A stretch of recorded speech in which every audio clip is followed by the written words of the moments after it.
You're joining us for another episode of College Talks brought to you by MyBookCart.com. This series brings together students, parents, and professionals sharing their voices on a variety of college topics. It's all about students finding the information they need for a successful college experience.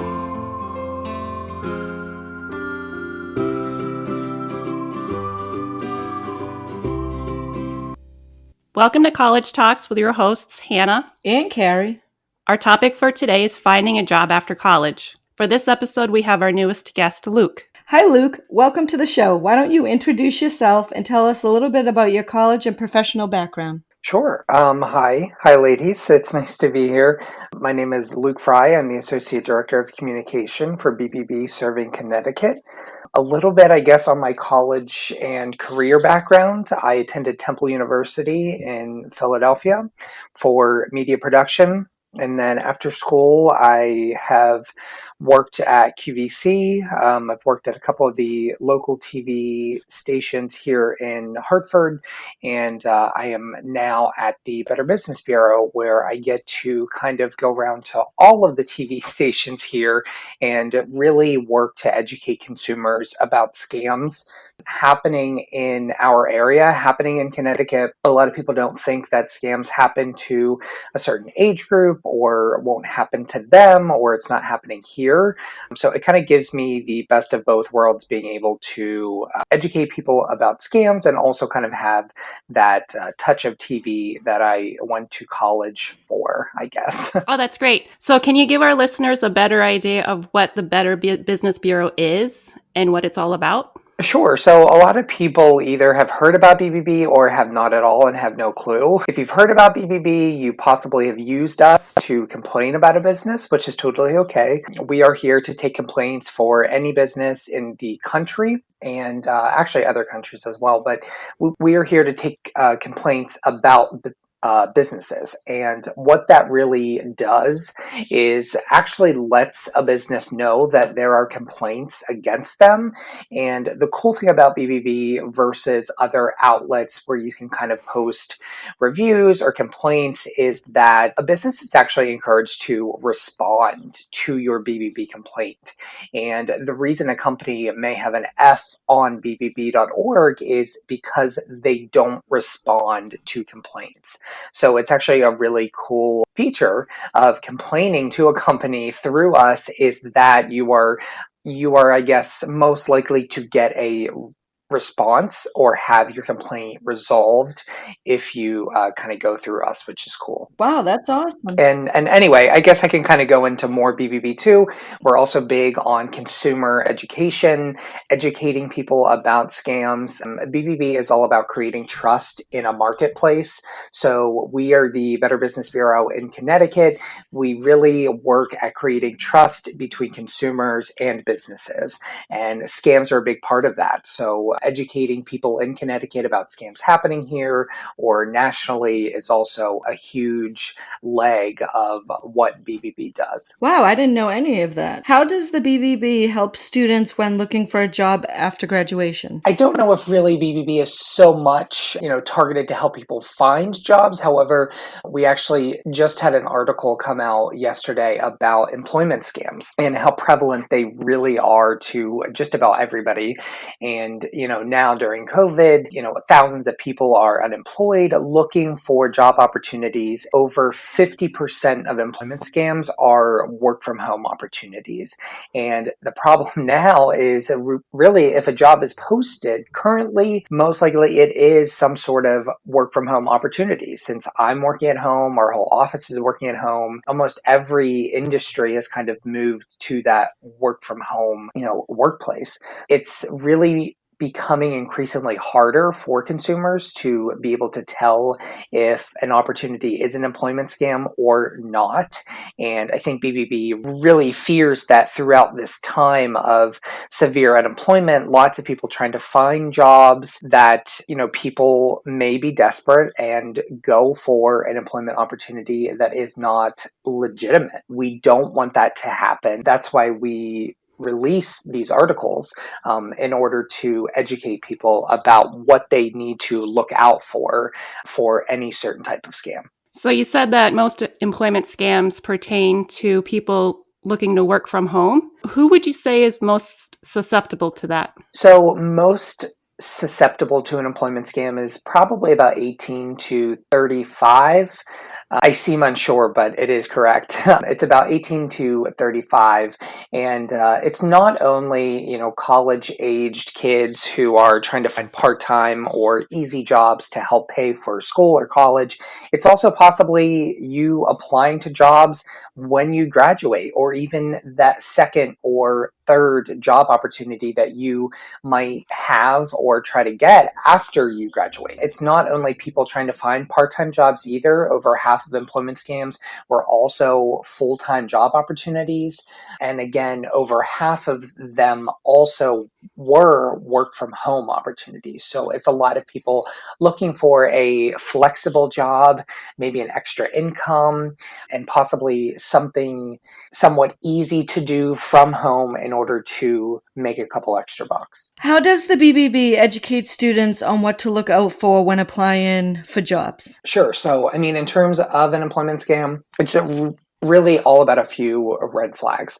So in an employment scam, usually a huge red flag is if you're being asked to pay in order to get a job opportunity. So some of these part-time jobs, work from home opportunities are some sort of package reshipment program, or they will convince you that you have to buy some sort of packet in order to be able to do your job. So if anybody's ever asking you to pay, and it could be $20, any amount, you should not have to pay for any sort of job opportunity.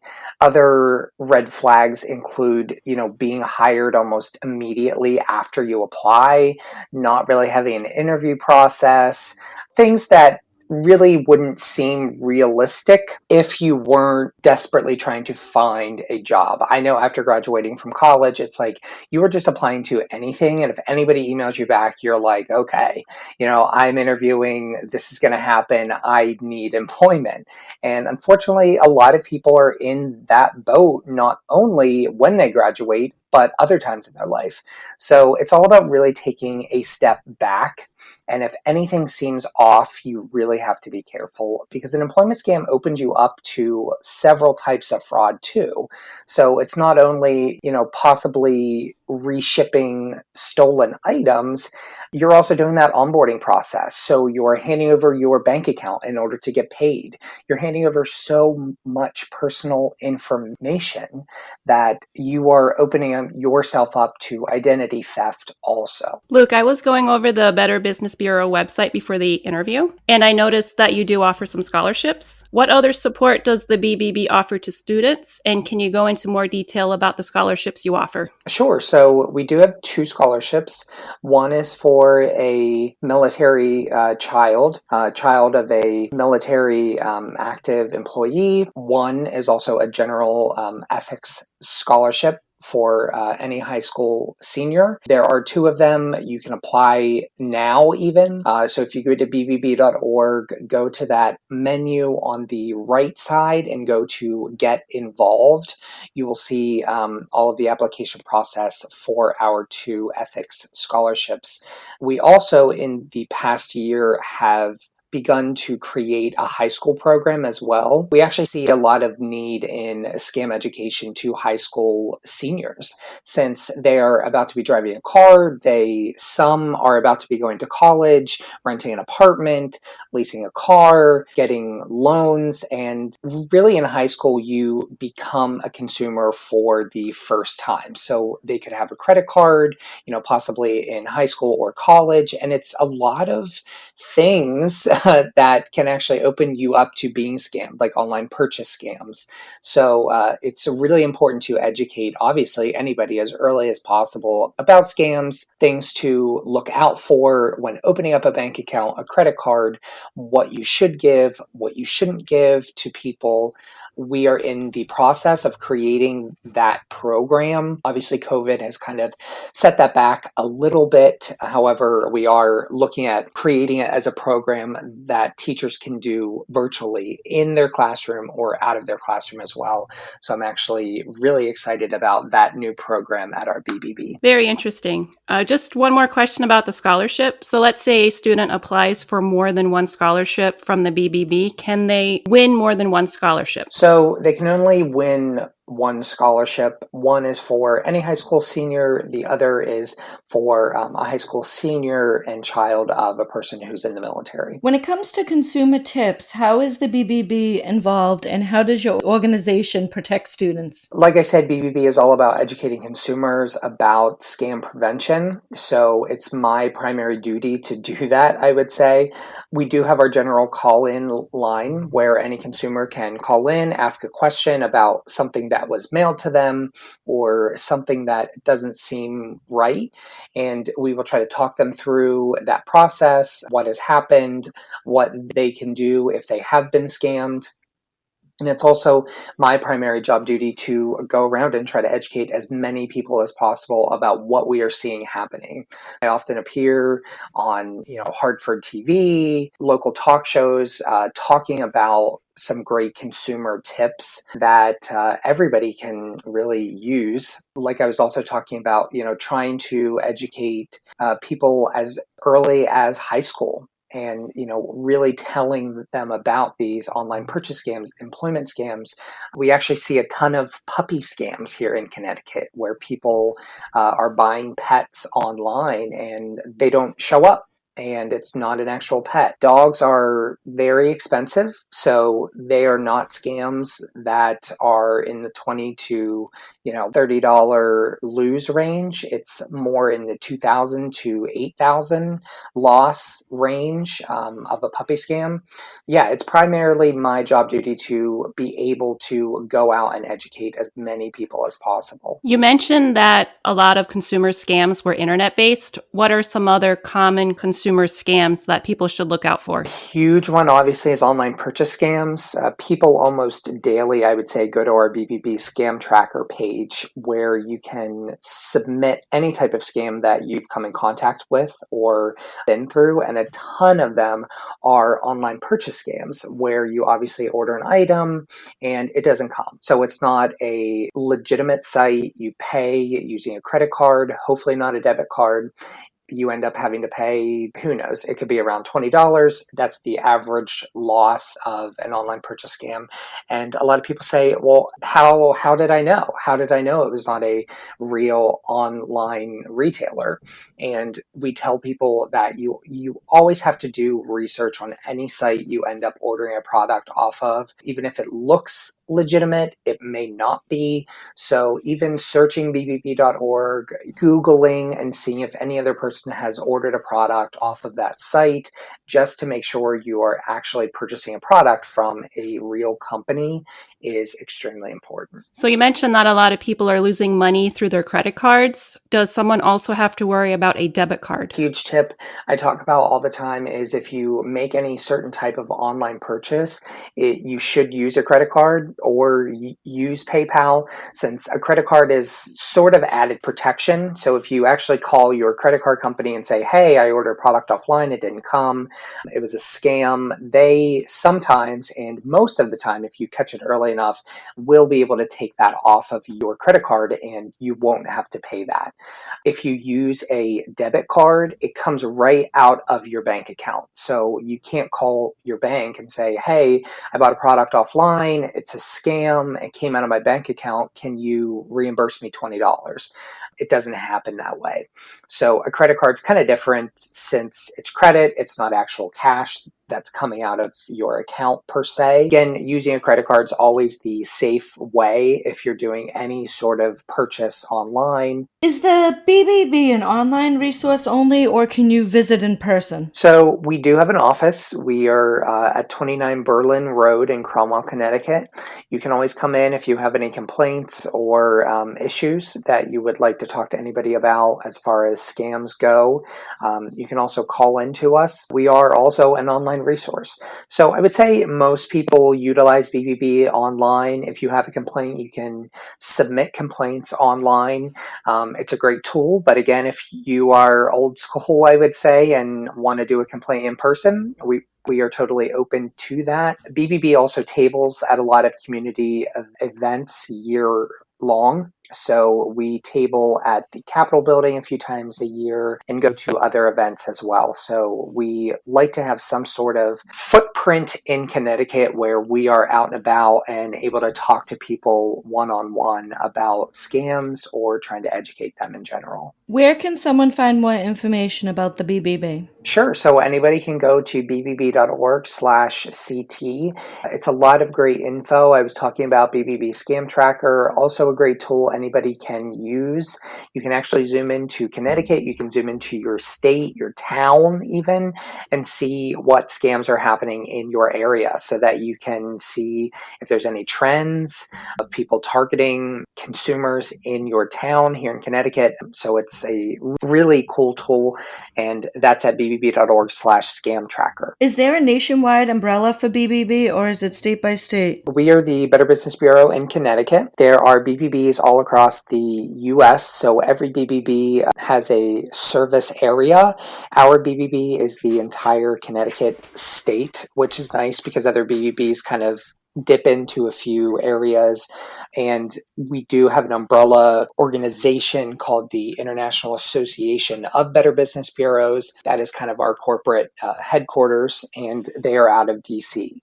But yes, every BBB, so our BBB in Connecticut handles all complaints for any company here in Connecticut. Likewise, if you had a complaint about a business headquartered in Los Angeles, you would have to call the LA BBB and they handle that. How does the BBB advertise to college students? Social media, pamphlets, anywhere else? Sure. So we try to post on social as often as possible, trying to reach that younger age group through, Facebook, Twitter, posting articles, and trying to hook people to read our consumer tips and try to educate themselves quickly. Since it's all about quick consumable content now, we are also trying to get into those high schools and even early college years to help educate those consumers about things like apartments, opening up a credit card, and things like that. Do you offer any events throughout the year that people can attend? We have a BBB open house that anybody can come to. We have that once per year. We also have a Better Business Summit that we host.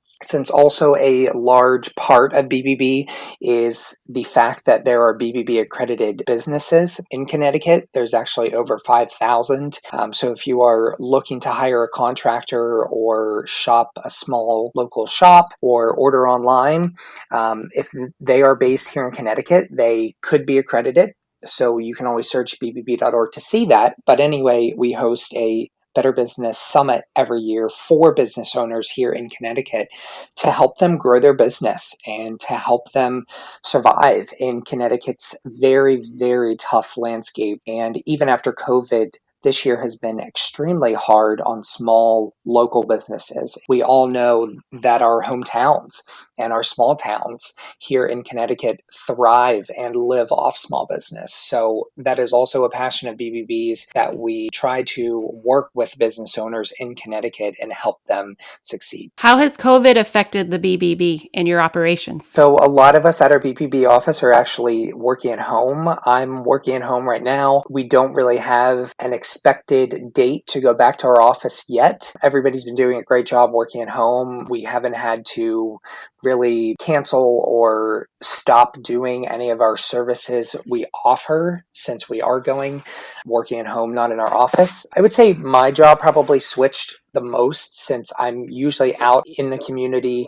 I'm, going to television here in Connecticut, and I'm not really able to do that currently. I'm doing Skype interviews, but it's not the same as actually being there. Yeah, everybody's been adapting great, and we've been able to still help people in Connecticut even though COVID has been happening. So now let's get personal. Tell us something about yourself that isn't on your resume. That isn't on my resume. I usually revert to the fact that I interned at the Tonight Show, but that is on my resume. I just bought a house in the last month during COVID. That was a process in itself, and then add COVID on top of it. So that's been preoccupying me for the last month and a half, I would say. I guess I'll go with that. Congratulations on your new house. Oh, thank you. Are you involved in any other college-related organizations? Sure. So I'm actually on the board of the Temple University Hartford Alumni Chapter. We try to have a few events each year, usually go to a Yard Goats game.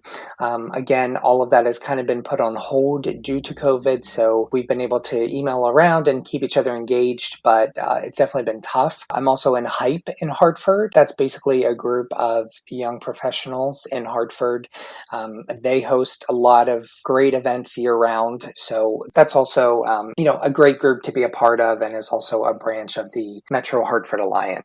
Wow, very interesting. Have you ever personally been scammed relating to a job or being a consumer? So that's an interesting question. I don't think so. I would say probably the only time was in high school. I was ordering a Halloween costume one time. My credit card was hacked after I made that purchase. So I did get the product. However, my credit card was compromised ordering that product online.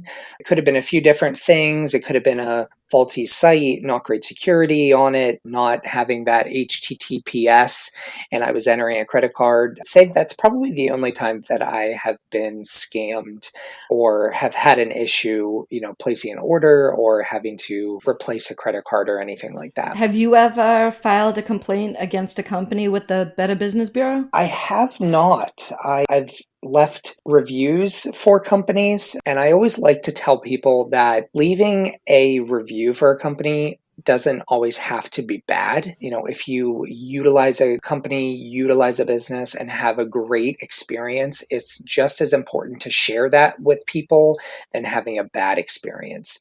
Yes, I've had a few bad experiences with people, but I've also had great ones too. And I know how important that is to a small business.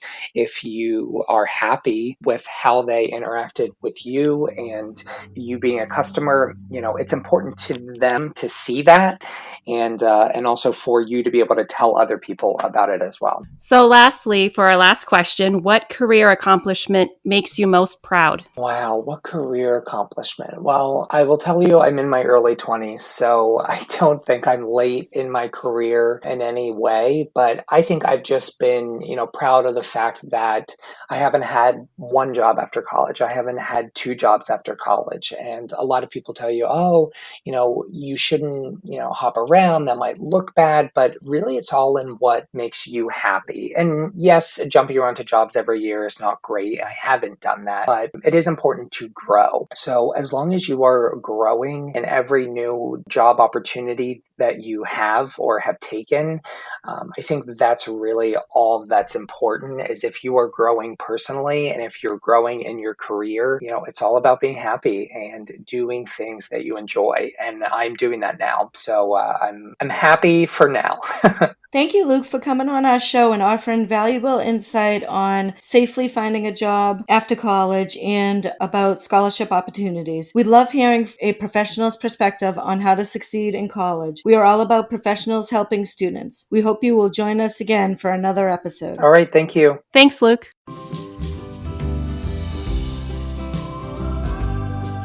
Here's to another successful episode of College Talks. Please follow us at My Book Cart on Facebook, Instagram, and Twitter to stay up to date on any new episodes.